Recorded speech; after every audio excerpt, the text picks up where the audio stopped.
Sure. I feel like the confusion comes in and some of the fear and anger comes in where you feel like the cops can't get. There's no fair trial being given to these cops, right? Like That's the problem when it's so clear a guy gets choked to death and nothing there. And nothing happens. Or again, I should really know these, but what was the other incident where the guy was in the back of a squad, like a paddy wagon, and they were like bouncing him back and forth, and he suffered like brain damage from it? Yeah, that sounds familiar. I mean, that's the thing, dude. Is there? Oh, that he was like slamming his head. Did it? I think so. That's my point. I don't know. But this is with the guy that got choked out. He would continue to resist. So it's like, yeah, it's sad, but why would you resist? Yeah, I mean, this is the thing, and he was illegally selling cigarettes on the street.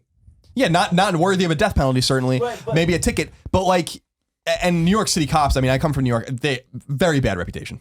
You know, like not so much post 9/11, but people have to remember in the 70s and 80s, New York City was a shithole, like a shithole, and it was brought back through tough policing, through all that kind of stuff with Rudy Giuliani and all those guys after decades of total, like you guys would not recognize New York City. Like the stories my dad tells me about New York Cities in the 70s and 80s, like it was unrecognizable. So like all I'm saying is there a racism problem in the United States? Fuck yeah, there's a racism problem in the United States. Is what happened in Ferguson, regardless of what happened with Michael Brown and that cop there and what happened with the indictment and all that kind of stuff, was that an indicative of a segment of society that has been long brought down and long felt like no one listens to them? Yes. Is the reaction there reasonable regardless of what happened to Michael Brown? Yeah, it is. And I understand why that happened. And that's what I said on the Ferguson episode was that we have to deal with this shit because there's an underlying racial injustice in the United States. That's true. But we have to take these things on a case by case basis. And what's unfortunate, when I was reading about this, there were two things I was looking for in the stories. And it took me a while to find the answers. I had actually to go to multiple things. I was like, were these cops white? It took me 3 stories to find that. I couldn't believe that, number one. Because I was like, if they're not white, if they're actually black, then this has a whole nother connotation, which is just as interesting and dynamic and brings it into a left fucking direction about policing in the United States. But they were white. So I was like, okay, this is going to follow the main through line that we've been dealing with for a few years with policing, with white policemen policing what seems to be black neighborhoods or racially diverse neighborhoods, which is neither here nor there, but probably not the right solution, right? And the second thing was, did they have body cams on? And they did. And that was a major thing too. The problem with policing the police officers, policing the police, as the story says, is that it's all on a local and state level. Like we don't have a federal police force in the United States. They're the FBI, and they don't deal with local crimes. That's not what they do. So, so it's hard to change everything. It's a piecemeal, slow approach. It's going to take patience, but I understand why the patience is waning when this kind of shit happens. I also feel like this shit has been happening forever, unfortunately, and that we're more heightened because of social media and all that kind of stuff as well. It doesn't make it right or wrong. It just says that that's the way it is as well. But I just feel like these problems need to be dealt with, and I understand the anger, and I would like to contribute to a positive solution as well. I just don't know what the positive solution is because it doesn't seem like with many of these cases that it's so cut and dry. Like the Bart shooting was cut and dry, right? It was an accident apparently, but that guy was fucking murdered, in cold blood. Did he go to jail? I think that cop was. You can look it up. I think that cop did go away. Yeah. But again, with the Michael Brown thing, when you jump to conclusions, it makes the investigation more difficult, and you have to, but I get the anger, and I think we all feel that anger in a lot of different ways. I hate to make it more political than it is, but like, I feel that anger in a similar way about like the police policing the police, right?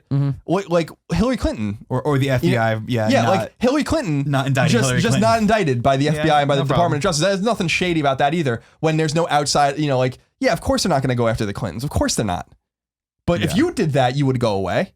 And what the curious thing about this is like, he was found guilty, by the way, the BART shooting, cop and the BART shooting. Yeah. Look up the thing with Michael Brown and see what the situation is with that over there. Like what, if anyone was indicted at all. He was found guilty of involuntary manslaughter and not guilty of second degree murder and voluntary manslaughter. Right. Sorry. So anyway, like what I'm saying is that we have it in the United States, I think, and maybe in a lot of places, certainly in a lot of places actually, a problem of just complete corruption, a problem of the right thing not being done, of justice. The beauty of justice. New York State's flag is justice holding the scales, or whatever, and she has a blindfold on. That the entire idea of that is like the scales of justice, like you feel what's right, like you don't see, you don't. And we've lost sight of how to do that in the United States, and unfortunately, in socioeconomic ways, in ways of life and death, in ways of education and poverty and all these things, the injustice is pointed downward at the people that are least able to protect themselves or make a better life for themselves or their families, which typically in the United States, unfortunately, is in urban areas and sometimes in minority dominated areas where they just aren't getting a fair shake, and it's not right. you know? And so regardless of the case-by-case basis of all these things, it's indicative of a problem, a massive societal problem in the United States. Racism didn't die with the Civil War. It didn't die with the end of Jim Crow. It didn't die with the end of Separate but Equal or Brown versus the Board of Education. It didn't die in 1964 with the Civil Rights Act. It didn't die with any of these things. It's still alive in 2016, 240 years after the founding, you know, and it's a problem. And I think that that's the one thing that is for sure 100% true that we can tell from these videos and stuff is this: these things keep happening. People have cameras on their phones, so we're going to keep getting these videos, and they're going to keep going viral on the internet, and people are going to feel and see the racism. No matter what happens, this guy was targeted. Like, no matter what it ends up being, like, this video is indicative of an issue. So I think that, like, that is a fact. There's no arguing that. So way back to where we were saying, like, how they know the gun was in the pocket or whatever. My belief in what was seen, and this is again in the heat of the moment. I understand you're a journalist, and you're an officer. From what it looked like for me when he's finally on the ground, his right arm starts to go down. I don't think to reach for the gun. I think to put it aside or go behind his back. And again, I'm reading off of wobbly webcam footage from a car. Who the fuck knows? But I assume they saw the handle of the gun. Yeah. And then thought he was reaching for it. But it isn't that. He's reaching for a gun, right? What is the quote exactly? I think it's gun. He has a gun. He has a gun. He's got a gun. You know what I mean? And I don't know. Yeah. And to just be clear about, I'm sorry. No, please go. I'm sorry. So yeah, and to be clear also, because as this information is still unfolding, I saw one news screenshot. Well, last night when it was all popping off, the photos everybody was putting up and saying, make sure the media uses this, make sure the media uses this, was him smiling out in the park or whatever, a barbecue out with his kids, whatever the fuck it was. And then I saw the one screen cap on Oga this morning of it being reported on, and it is him in an orange jumpsuit from at some point when he was incarcerated or in jail or whatever. So I'm not saying he's this, perfect individual. I don't know. I assume no one is a perfect individual. I am saying that it just seems like this was a bit excessive. And this is why I want to be, this is the reason, going back to the Michael Brown killing. Michael Brown only was an 18-year-old boy, and Ferguson obviously didn't deserve to die for what he did, but did go, the reason that I want to say, like, we got to wait for more information. We have to wait for more evidence. We have to wait for some more conclusive things from people that know a lot more about us, about how to deal with these kinds of things than we do, criminologists or whatever, and, professionals. In the Ferguson shooting, here's what it says on Wikipedia about witness accounts. Multiple witnesses saw part or all the events and have given interviews to the media, testified to the grand jury, and were interviewed by the U.S. Department of Justice. The witness accounts were conflicting on various points. David A. Klinger, a criminologist at the University of Missouri St. Louis, said the eyewitness testimony often differs from witness to witness, a phenomenon commonly known as Rashomon effect. An Associated Press review of the grand jury found that there were numerous problems in the witness testimony, including statements that were inconsistent, fabricated, or provably wrong. Several of the witnesses admitted changing their testimony to fit released evidence or other witness statements. Prosecuting attorney Robert McCullough said, quote, "I thought it was important to present anybody and everybody, and some that were, yes, clearly not telling the truth. No question about it," end quote.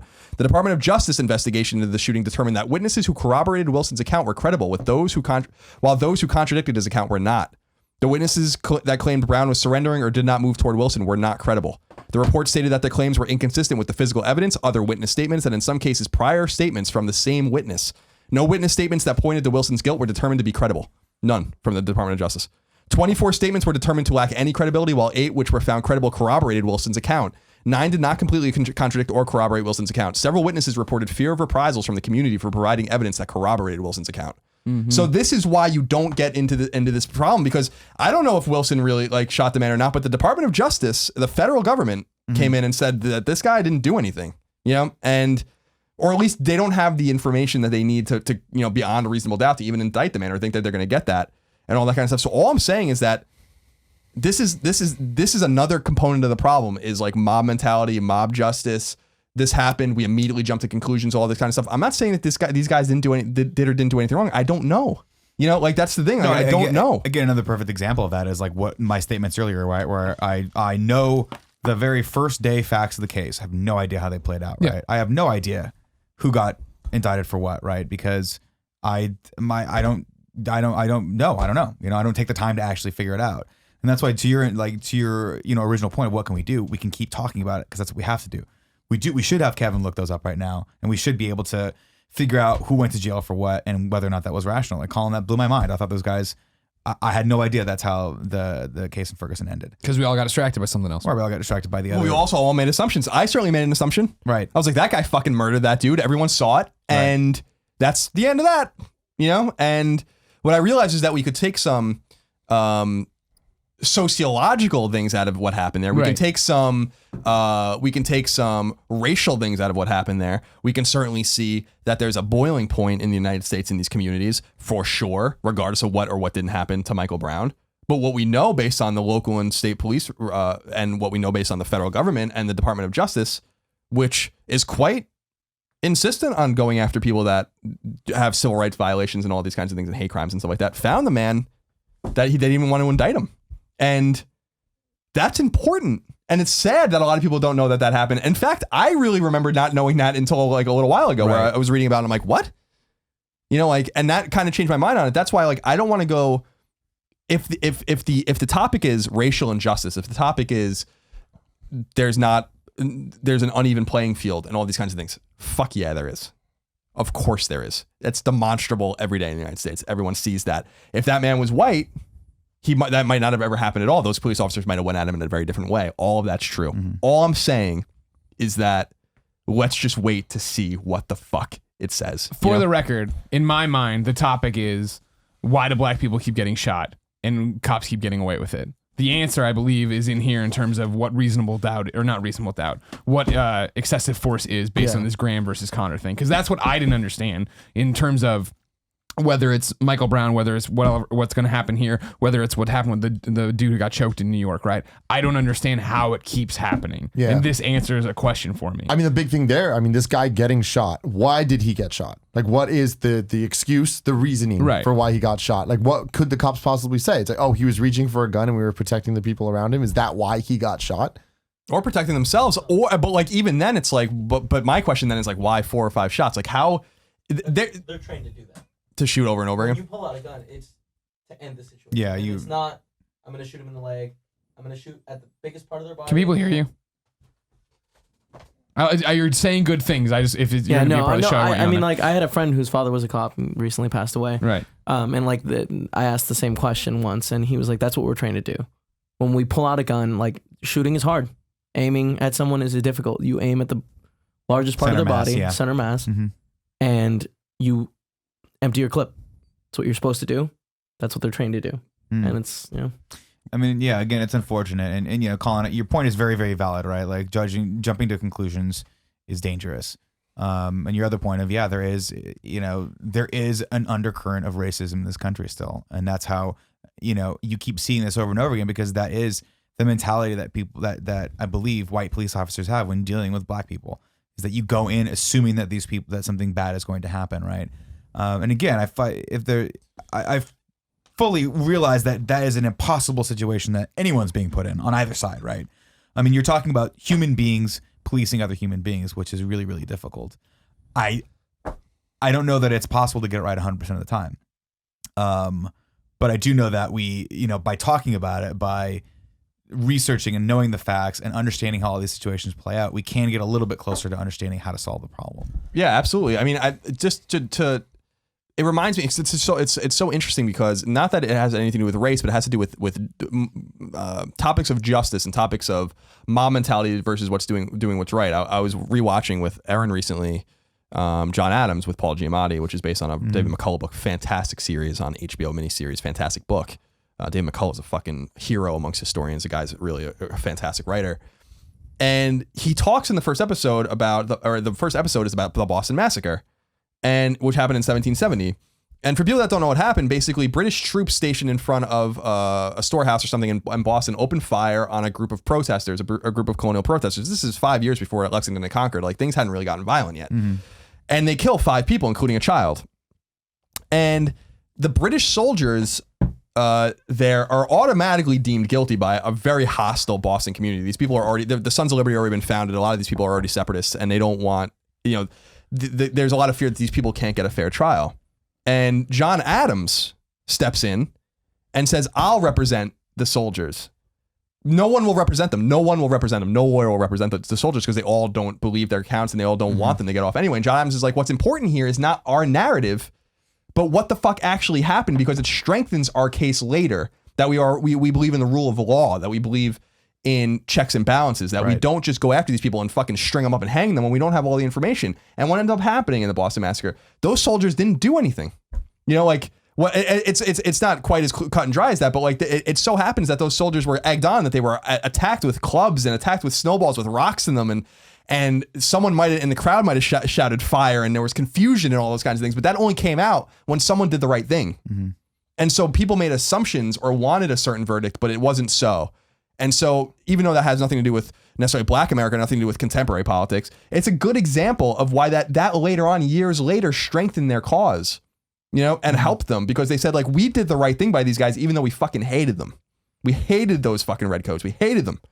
And we still represented them and gave them their day in court. Well, that comes down to the idea of the rules and stuff. And I think with this, like, what can we do or what needs to happen? I think rules need to be made. It sounds ridiculous to me that the police get to decide how much force is allowed for each individual situation. So given this situation, right, that they're allowed to decide that. I think that they need to be able to be tried after, and someone needs to decide whether or not it was excessive. So going forward, there can be rules of what is and what is not. The idea that they had cameras on them and the cameras cannot work got knocked off or whatever. That's not acceptable. Like if you're gonna do excessive force, like there needs to be some rule of if your camera's not on and you shoot people, you're fucked. Like make sure that thing's not falling off.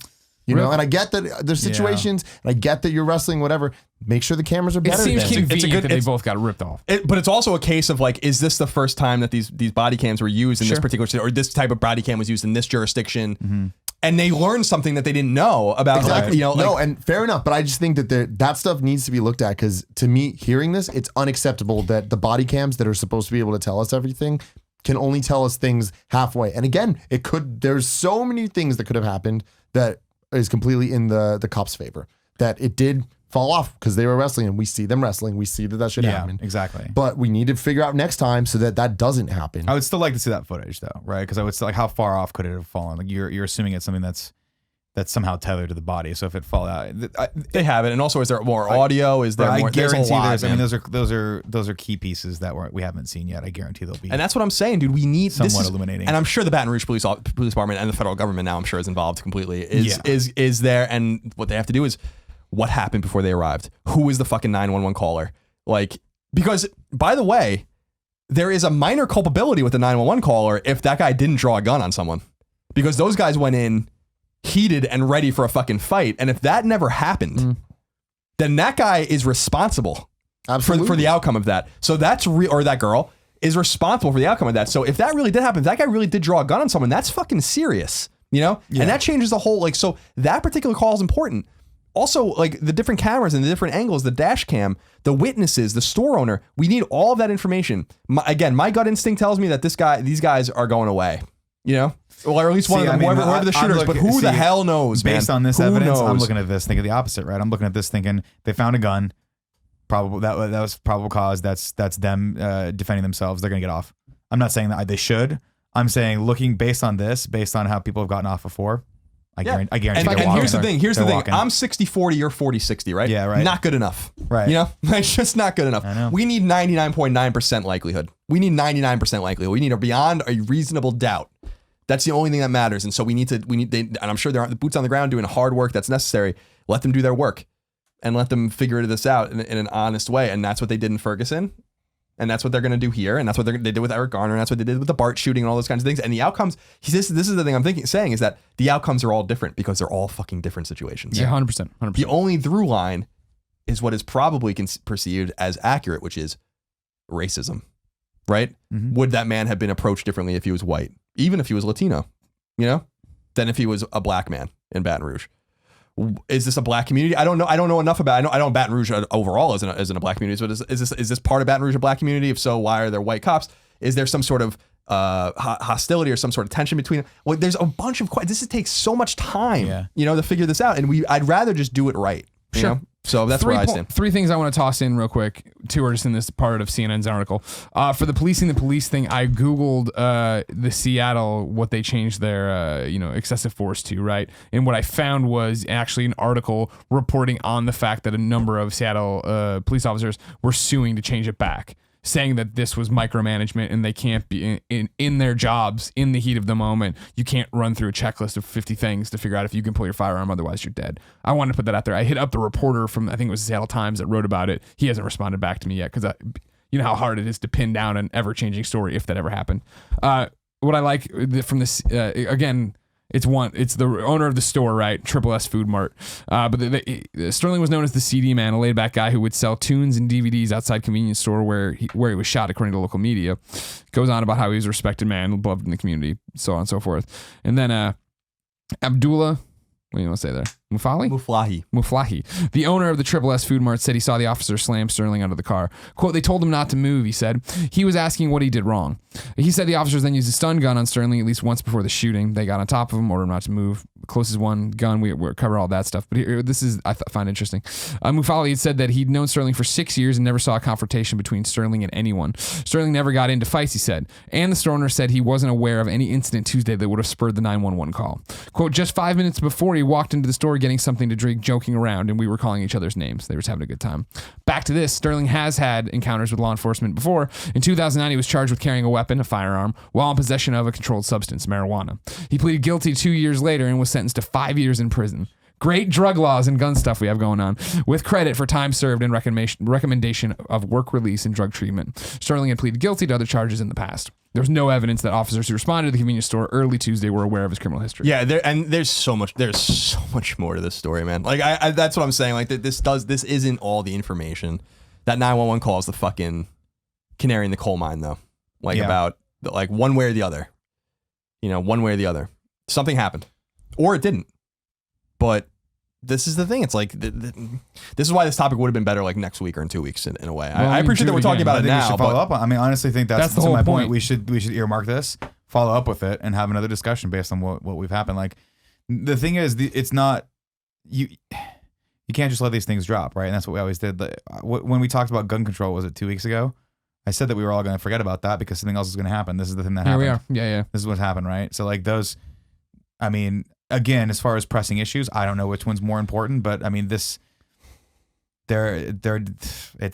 both warrant more talking. Yeah, sure. I mean, honestly, I think that they're one and the same in a lot of ways. And like you saying the thing about the Seattle police officers being upset about the having to look through all the rules or whatever.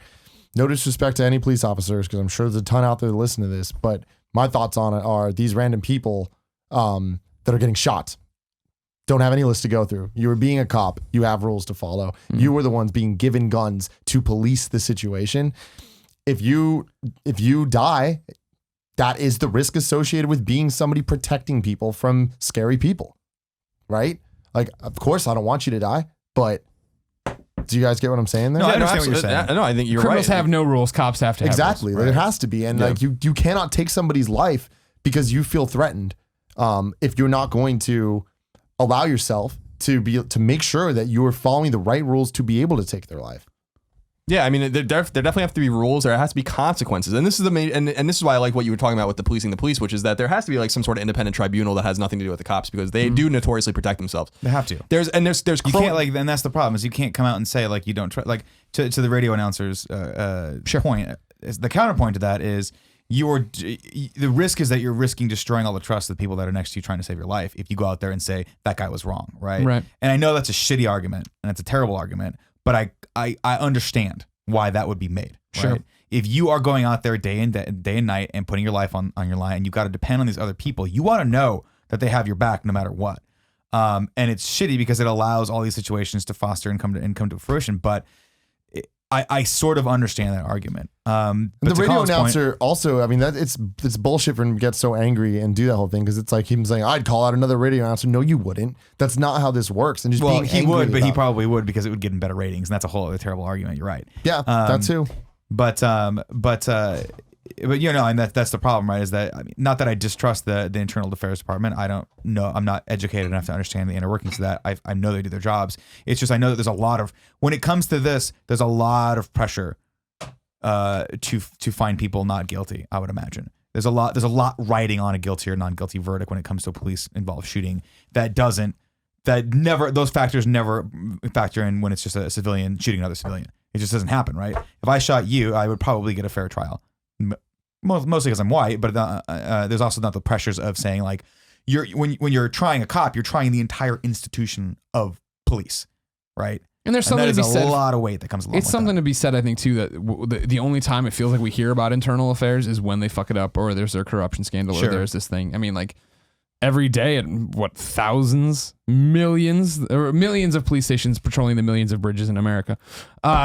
Everything goes right, and you don't hear the stories about we got this guy that was innocent. All this stuff that's just normal. Right. It's when there is a fuck up that we hear about everything. When there is bad news, we hear about everything. And that's the thing with the check marks, right? Like the check boxes. It's like, okay, like there's just predictable patterns in the United States right now, and understandably so. Cop, check. Southern state, check. Black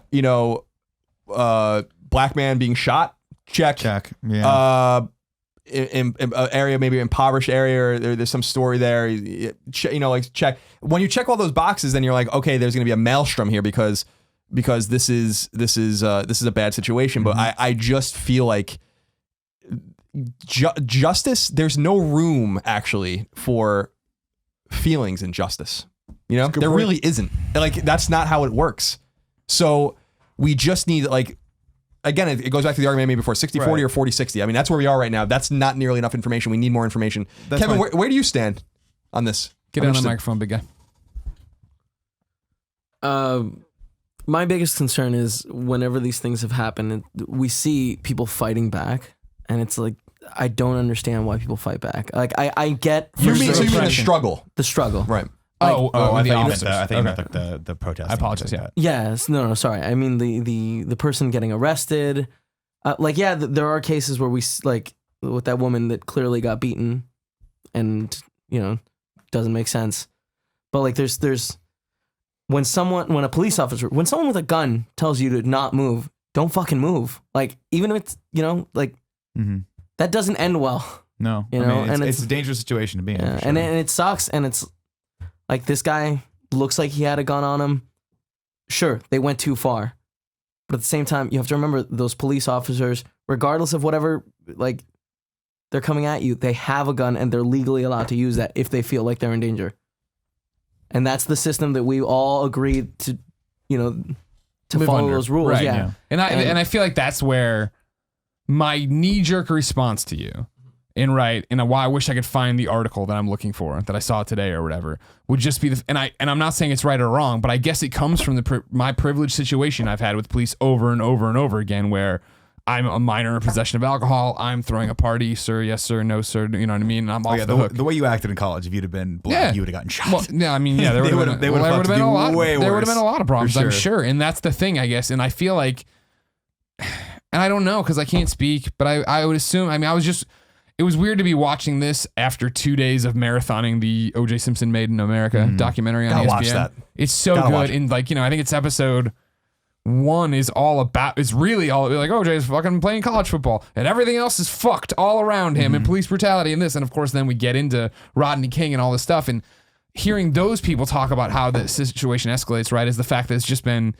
decade after decade after decade after decade, and how many people have been fucked with and fucked with and fucked with, that you get to the point where, I mean, we don't know with Alton, right? But where it is like, I'm selling CDs out here. I do this all the time. Why am I in trouble? What's happening? Give me an answer. And they're like, get down on the, I mean, I don't know. And I know. My reaction would be like, fuck, I'm on the ground. Don't worry about it. I mean, it is privileged for us to say that because we are white and whatever. Right. And if a cop tells me to do that stuff, I'm going to do that stuff and whatever. Things are going to go that way. I guess my stance, and I'm agree with Kevin on this, is it's just like, all right, well, if you resist, you're not going to beat the cop. Yeah. You're not going to talk him out of it. You're not going to. And that's the only thing. So it's like, it's not so much saying that like, listen to what he was right. It's just, all right, this guy has a weapon and he doesn't necessarily not want to use it on you. Why not limit the probability of you getting shot? And that was, that was unconfirmed. Well, to your O.J. Simpson point, which is interesting, and we talked about this yesterday, and everyone knows, why did O.J. Simpson get off, you think? Reaction to Rodney King. Right. And that's what some of the jurors say in the documentary. And so O.J. Simpson was clearly guilty, right? And injustice led to another injustice. That's why at some point, led to a later injustice when he got convicted of kidnapping and like 32 years in jail.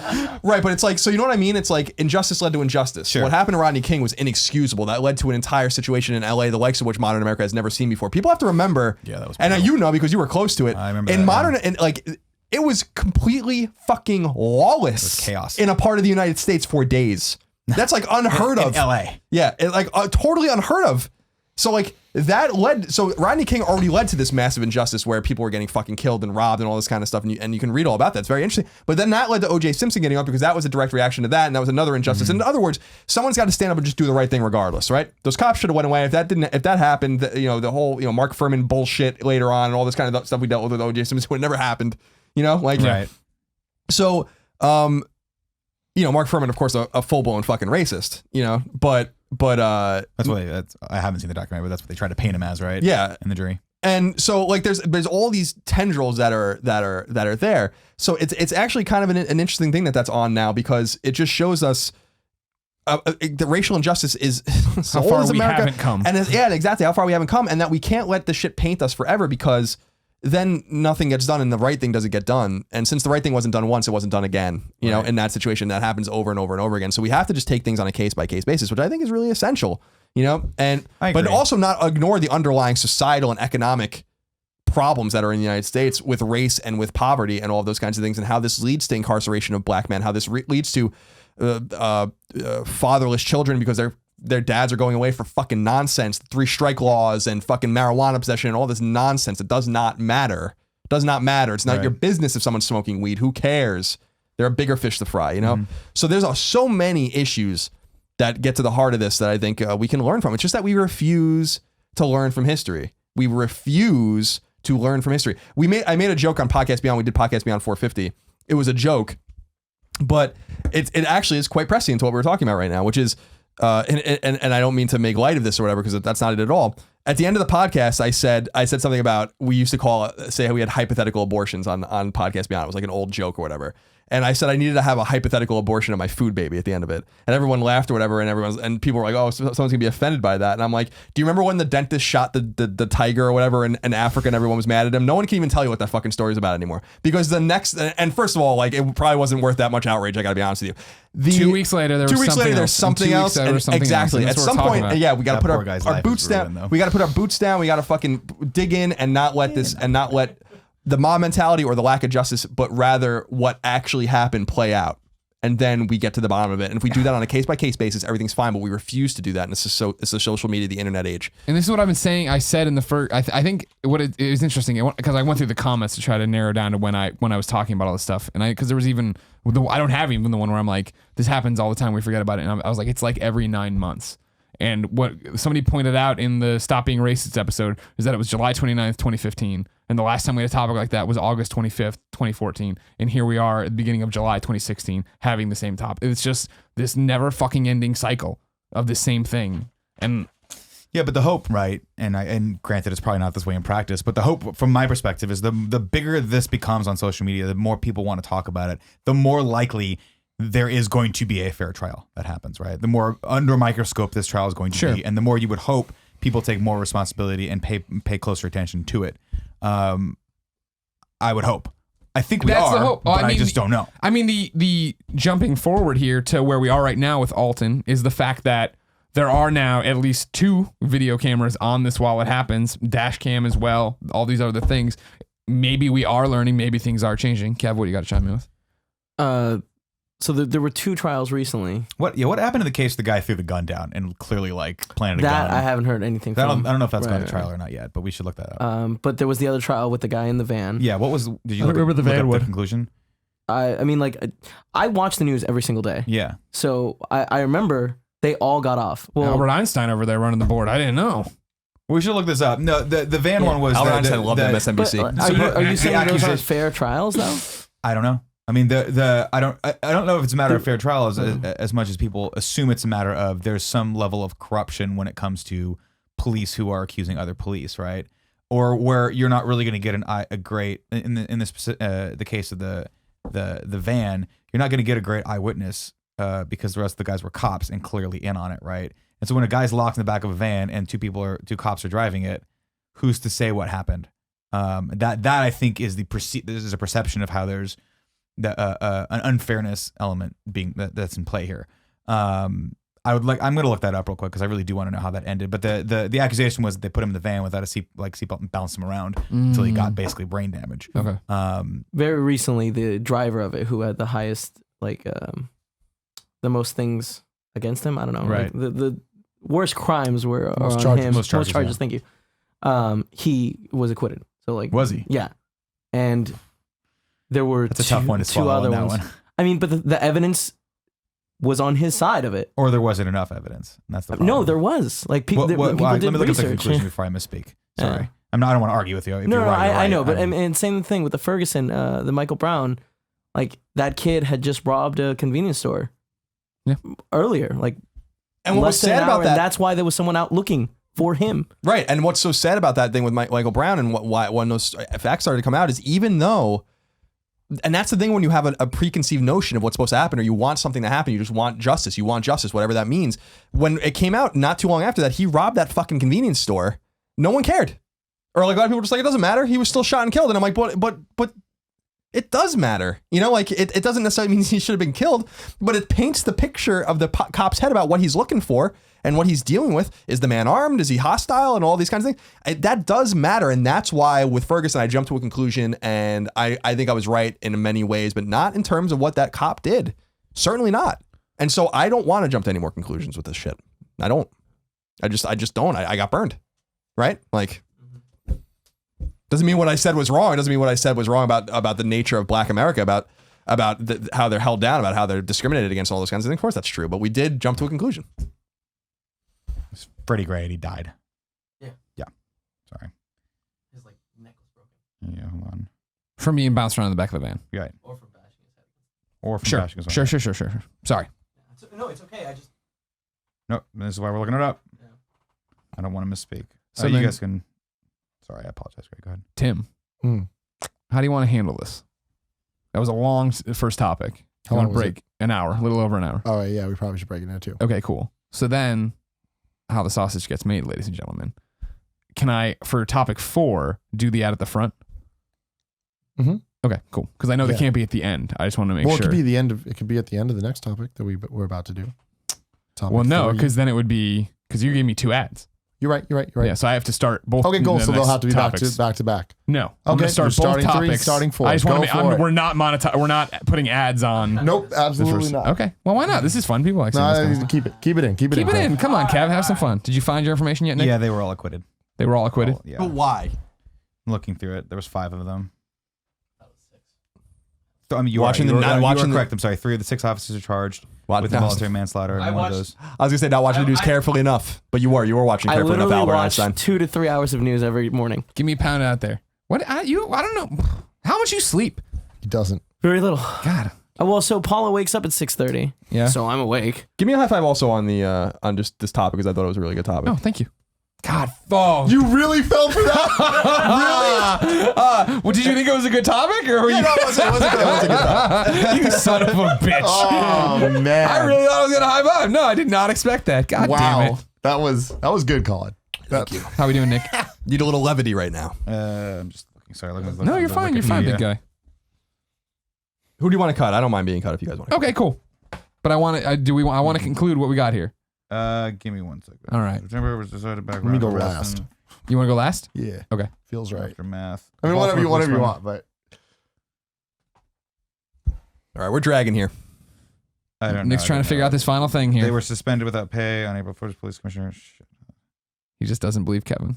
No, I just want to see. I want to make sure they all got off. I don't want to say they all got off, but we can. Well, we can look it I up believe later. 3 of them have gotten off so far. Are they still being tried? Is that what's happening? Yeah, there's Okay. 2 more. There are 3 more, I guess, that are still There's being 6 tried. total, yeah. But like they did 2 trials first, both got acquitted, and then the latest one was the most serious one that they were trying to do first.